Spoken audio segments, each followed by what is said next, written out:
সেদিন সন্ধ্যাবেলা আমরা পৌঁছে গেছিলাম নৈহাটির popular restaurant Awadh aroma of লখনৌতে। বিকেলের দিকে যাওয়ার কথা ছিল, কিন্তু আমার অফিস থেকে ফিরতে দেরি হয়ে যায় বলে বেরোতে দেরি হয়ে গেছিলো, সন্ধে হয়ে গেছিলো। কল্যাণী এক্সপ্রেসওয়ে রাস্তা বর্তমানে সুন্দর হওয়ার কারণে নৈহাটি ঢুকতে আমাদের সময় লেগেছিল মাত্র 40 মিনিট। সামনে একটা টোল ট্যাক্সও পড়েছিল, যেটা এখনও শুরু হয়নি। কল্যাণী রোড ক্রস করে আমরা যখন নৈহাটির লোকাল রাস্তায় এসে পৌঁছলাম, দূর থেকেই দেখতে পেলাম আওয়াধের লোগোটা। এটা একদম নৈহাটি স্টেশনের পাশেই, আরবিসি রোডের ওপরে। রেস্টুরেন্টের সামনে এসে গাড়িটা আমি যথাস্থানে পার্ক করলাম। তারপর আমাদের নিয়ে যাওয়া হলো 3rd ফ্লোরে।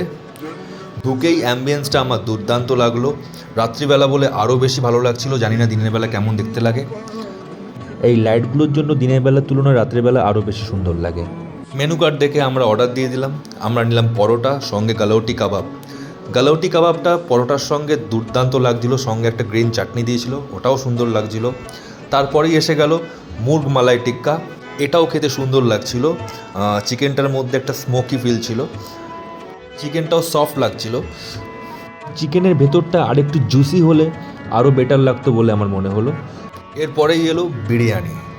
এটা কলকাতা স্টাইলে নয়, এটা লখনৌ স্টাইলে, কিন্তু বিরিয়ানিটা আমার খুব একটা বেশি ভালো লাগেনি, কারণ বিরিয়ানিটার মধ্যে পেঁয়াজের পরিমাণ বেশি ছিল, নুনটাও আমার বেশি লাগছিল, তার মধ্যে আমার একটা টক টক ফিল আছে। বিরিয়ানিটা আমার খুব একটা ভালো লাগেনি, বিরিয়ানি নেওয়াটা বেকার হয়েছিল, এর জায়গায় অন্য কিছু নিলে বেটার হতো।